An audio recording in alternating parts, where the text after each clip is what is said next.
Hi again! So today I'm going to teach you guys how to make Thai coconut chicken breast.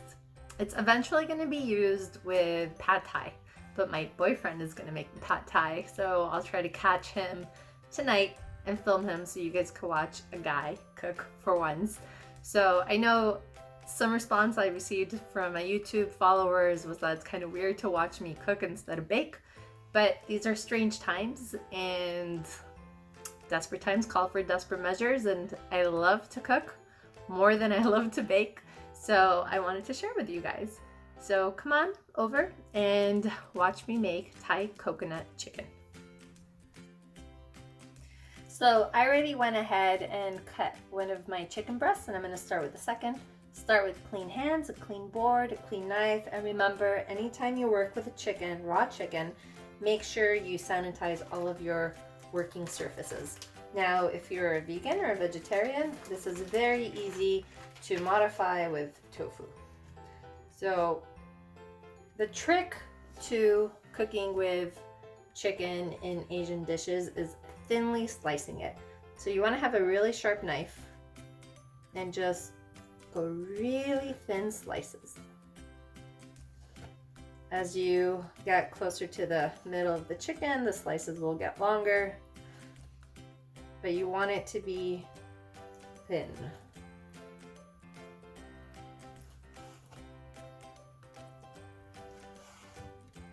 So, see how thin that is? You could see through it almost. So keep moving forward through the chicken. Patiently, lovingly. Thank you, chicken, for giving your life to us, so I may eat you. Again, nice and thin. Sort of looks like a grapefruit wedge.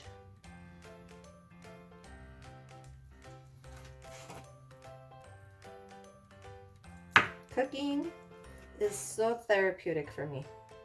I actually love to cook passionately.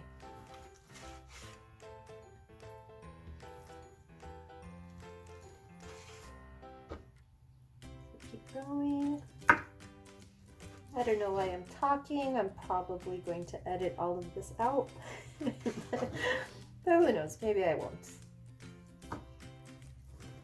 I've learned that you guys like hearing me more than just the music.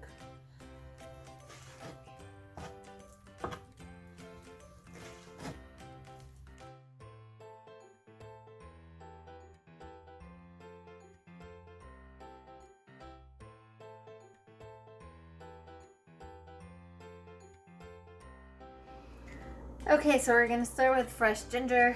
Just break off a knob. Trim it off with a peeler. If you don't have fresh ginger, powdered ginger, I can't speak, powdered ginger works just fine.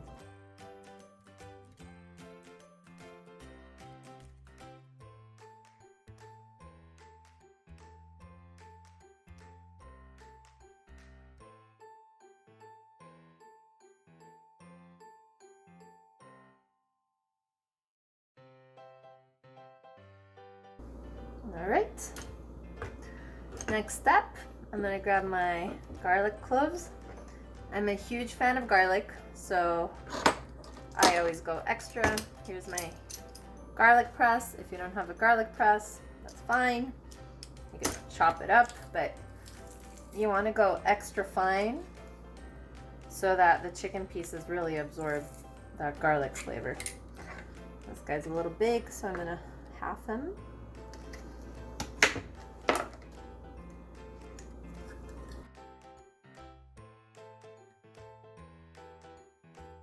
So I don't like wasting garlic, so what I do,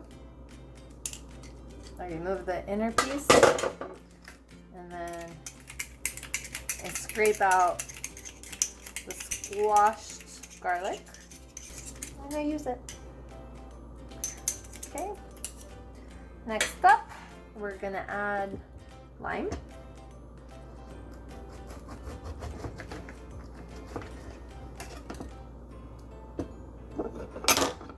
Here's my lime press. Put it in.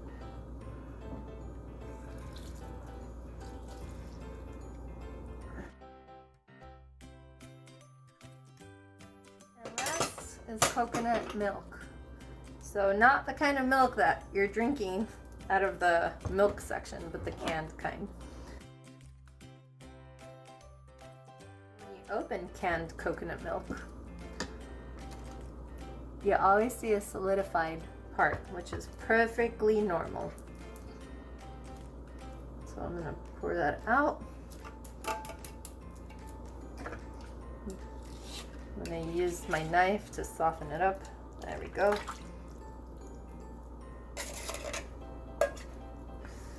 All right. And I'm gonna add a little bit of salt to my chicken. Oops. I have coarse salt on hand from all the canning I've been doing, so I'm just gonna add a little bit of this. All right.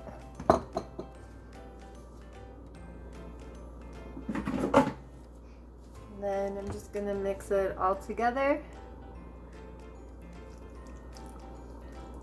and let it sit in the refrigerator for at least 2 hours.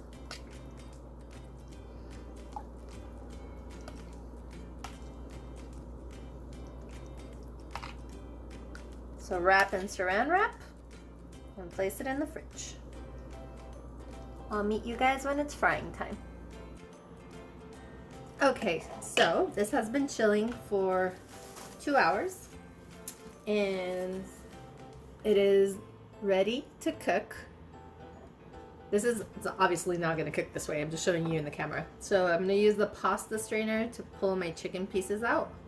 And then I have different spatulas for the raw chicken and the cooked chicken. Please do not cross-contaminate spatulas with your raw and your cooked. Okay, so let's begin. I like to cook with avocado spray. It's 0 points for those who do Weight Watchers, and I like to use it. So, look, this was a new bottle. Believe it or not, these were hard to find right now with this pandemic craziness that's going on in the market. Okay, so go ahead and spray the pan. Turn on the fire. I'm going to heat that up on high.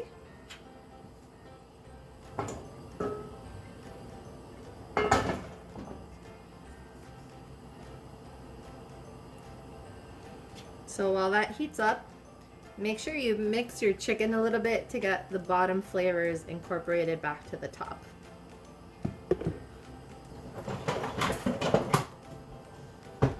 Okay, so I grabbed my splash guard. Okay, so let's grab some of these chicken. Let's start cooking.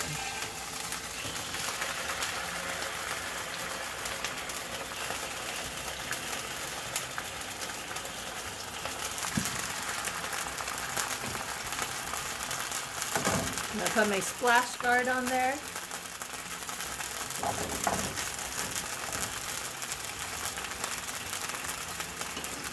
Let it calm down a little bit and spread it out.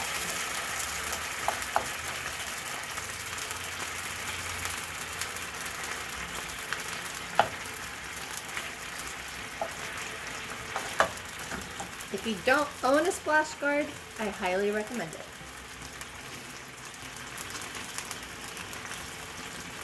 Now that the liquid evaporated off a bit, I removed my splash guard. I'm raising the heat so this doesn't turn into soup. And the chicken pieces should cook rather quickly because they are super thin.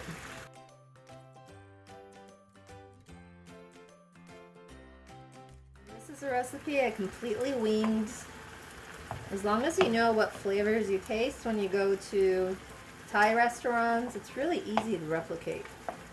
I think people don't rely enough on their palate and their taste buds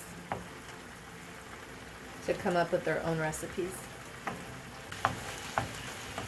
So this process does take a little bit of time. Make sure that you're cooking for at least 5 to 7 minutes to make sure that both sides are cooked of the chicken. The thicker your pieces, the longer it'll take. So please check your chicken before you think it's done.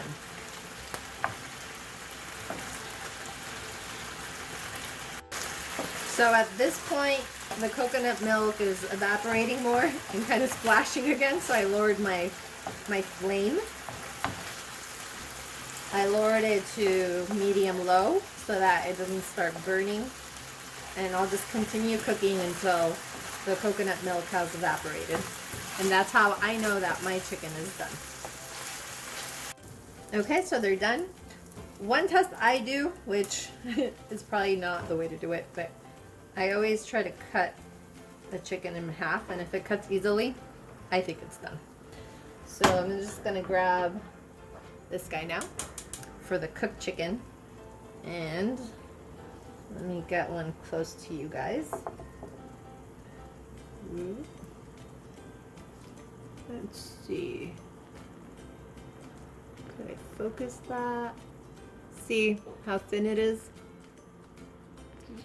I have shaky hands. Don't ask me how I paint my cakes. Okay, so I'm gonna set that aside in a glass Pyrex because we're gonna cook these again later since they're going part of pad thai.